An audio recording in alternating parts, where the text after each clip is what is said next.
And a common theme that goes around is that I enjoy watching different YouTube videos on Tarantino more than I enjoyed watching some of the movies. Yeah. For me, like when I choose a movie, I generally look at the length of the movie. So if it is going over 2 hours, I generally intend to skip it. But like since we had to watch these movies and I had to watch them again because I had forgotten about them, so I tried and I had an I was expecting myself to cut the movie and like stop the movie in half, then like start it again after some time. But like they were able to keep me entertained like throughout the whole like 2 and 2.5 hours span. So that was one thing that I didn't expect. So for me, they were like captivative. Again, right. So that is another thing that I have not experienced yet. Rewatching these movies again, and and specifically, right, just based on the enjoyment that I'm having in watching Sir Quentin Tarantino YouTube analysis, right.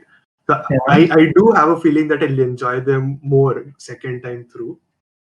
But yeah, at this point of time, it's like you really appreciate what he's done, but just purely based on me about the movies, it wasn't really that much. Shreyas, like, since this is a shared experience that we have, so we watched that movie, right? Super Deluxe. That was what, 3 hours or something, a little over 3 hours, and most of Tarantino's movies are a little over 3 hours, or a little under 3 hours, something like that. Yeah. But so, what was your experience of watching a Tarantino movie versus watching Super Deluxe?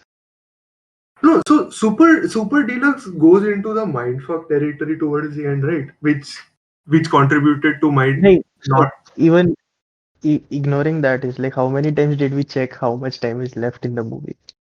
At least 5, 6 times. We were like, we're still only 20 minutes in. Agreed. Tarantino movies, length was never an issue. That I'll So, definitely agree. like, the other reason that I'm bringing up Super Deluxe was it's kind of similar line. So Super Deluxe is more or less three stories rolled into one. But where they fail up is the three stories are just completely different, ignoring that stupid TV scene. And uh, so here, like if you look at Pulp Fiction, it's almost multiple stories going on at once, Yeah. where you have one story about the boxer and one story you have where you have these two Yeah. gangsters going around doing their boss work.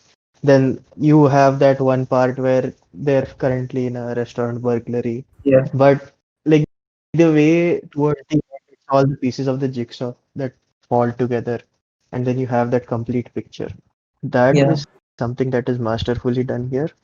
Yeah, so I'll agree with you definitely on that point. The analogy that you make with Super Deluxe is very interesting, and I wholeheartedly agree with it. It's just that the payoff at the end for me was not as much as I think it was for you. Because see, by that point, right? Like I think what you're talking about is the last scene, right? When you realize that they are actually in the same restaurant. So yeah, so definitely by that point, it had already stretched my thing by a lot. Like why?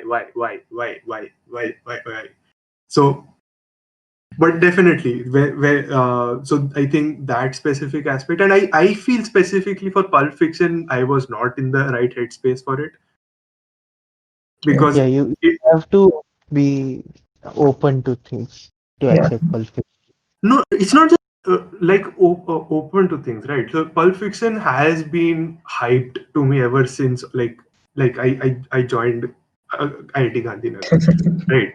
So it has been hyped since then. So I was expecting something very different, right? Like the non-linearity came out of nowhere, and you have all these long drawn out discussions and things like that, right?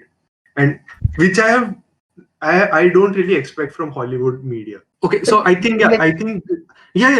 Rathi, I think what you said is correct, right? I was expecting something very different, and I was required to have a much more open and accepting thing. Yeah, I mean, So so yeah. there was one interview with Tarantino where it's like as a director, like people expect you to just direct the movies. But what he's trying to do is direct your emotions. So he says that he feels successful if, like through a movie, he can tell you how to feel at various places. And that is what, so like when you watch his movie or a Tarantino movie, what he tries to create is an experience Yeah, of basically where you feel you can, you are in the same universe as these characters right alongside them. yeah, And then for that, you need a large amount of realism to be present in the stories, right? You can't have some yeah, fantasy superhero stuff. yeah, Mm-hmm. So if you look at Pulp Fiction from that point of view, it's a very realistic story, something that can very much happen in real life. yeah. And you won't even call it a stretch. Yeah, I mean, all other movies as well. Like, Are you Yes, sure? Are maybe, you uh, sure? yeah, No? Are you sure? yeah, no, no, no. Like, for most of them. most of them. Not Yeah, So like with definitely for Pulp Fiction, like in the order that I mentioned, right? I definitely would say that on second watch, Pulp Fiction would go definitely higher in the ordering. But I still feel Reservoir Dogs is the best. no, that is personal opinion, but still, That's a personal opinion, definitely, right? it's the experience that Pulp Fiction has been able to create. I haven't really felt anything comes close to Hmm. that type of movie, and that is what I particularly like about Pulp Fiction. and the So, uh, relatableness with the like characters and all, like those are gangsters who are just casually discussing about burgers and foot massages, and then you have other characters who are discussing about breakfast. Then you have the $5 milkshake scene. So the guy is getting high right before going to a restaurant. Yeah, So exactly. like another issue yeah, that I had with Pulp Fiction specifically was, again, this is a very personal thing, but the way they go about things, right? For some reason, it felt that it was trivializing a lot of things, right? Like like showing that gangsters could be any one of us. For some reason, it rubbed me a very wrong way. I Like, thought that I'm not a gangster. My super Not factory. not that way, right? It's like I think like Tarantino also alludes to this a lot of times, and like the problem that we have with such movies is that you think, right, when you see on screen violence, and then you see just because Tarantino likes on screen violence does not mean he supports off screen violence, right? So similarly, you have gangsters, and like the way they are portrayed in the movies, they're shown like all these very cool dudes who and to a very large extent it feels like they are people who need to be emulated for some reason, like for some very weird ass reason I felt that way when I watched Pulp Fiction, and that rubbed me in a very wrong way. like that thing used to happen like in teenage, like when I was 13, 14. Hmm. And like you get inspired by like seeing gangsters on the TV. Yeah, exactly, right. So like, and I didn't like that kind of a thing. It's a very social message thingy that comes out.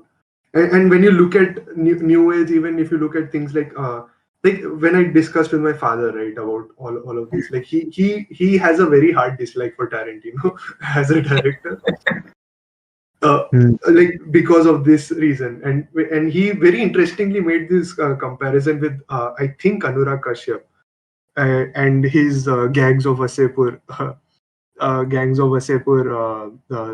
movies, right? The two movies. In Yeah. that, he's appealing to the new age youth who want shock factor and hard and dark things, right? Yeah.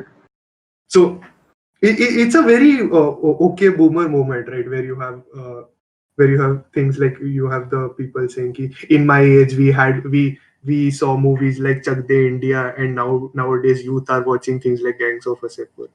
It's like True. then also you have sim like that kind of movies, but not like they didn't have that much coolness to them. Exactly, right. And now, like having such dark and edgy things are now being equated to coolness, right? So it was like like for a very long time, smoking was equated to coolness. Like if you smoked, you Yeah, were cool, right? So yeah, such things are definitely propagated through media, and yes. That's one of the for bad things. some very weird reason, like I've been watching anime for such a long time, you have this time and time again. For some reason, Pulp Fiction brought this emotion out of me, which could be a testament to the movie's brilliance, right? You never Yeah, know. like more relatability. Yeah, exactly. So Hmm. Yeah. that one thing is that filmmakers have to keep in check, like when Mhm. directing, because people are gonna try to imitate those things you're showing. So yeah, I don't know, speaking of that, there's the closing scenes of Hateful Eight. yeah, That was downright disturbing. How they're Mhm. they're laughing when they're pulling her up. yeah. But I kind of expected that from those characters. Like you have a Like bounty you hunter. were expecting. I'm not saying that Yeah, it was unexpected, but it was disturbing. Yeah, exactly. Right. It's like the mental state they're now gone into. yeah. Like for me, it was like okay, so that both of them are shot, both of them are gonna die.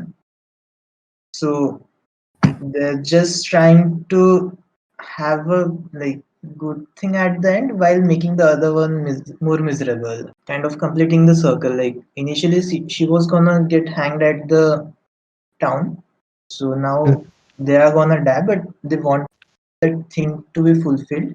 So as their last act and homage to their friend who survived them from a blizzard, they are gonna complete his incomplete task. But yeah, all that is fine.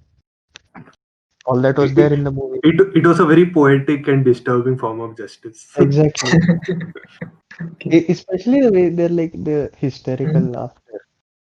That That was my god. it's like you can also silently just hang her up, right? You don't have to go on and laugh in her face about it. Yeah, Yeah, but it that, also feels right if they did not laugh, it would feel weird for some reason. yeah, like Like you are you having sympathy towards the person who is responsible for your death.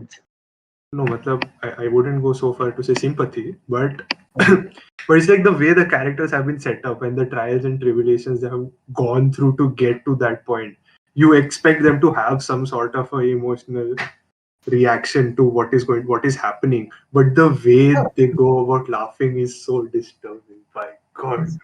Like seeing how the guy was one of the Confederate army, like he was in Confederate army, and seeing other was a bounty hunter, like who has like we don't know if the story was true or not, be about the general's son, but that story like made like if he wouldn't have told that story, then last scene would have been sort of out of character for him. But since we know like to how lower can he get, so the last scene didn't feel me that like unnerving. Yes. I thought like it Ah, was yeah. that's a nice way of putting it, actually. I hadn't thought about it that way. Because you had a low for that character. Hmm.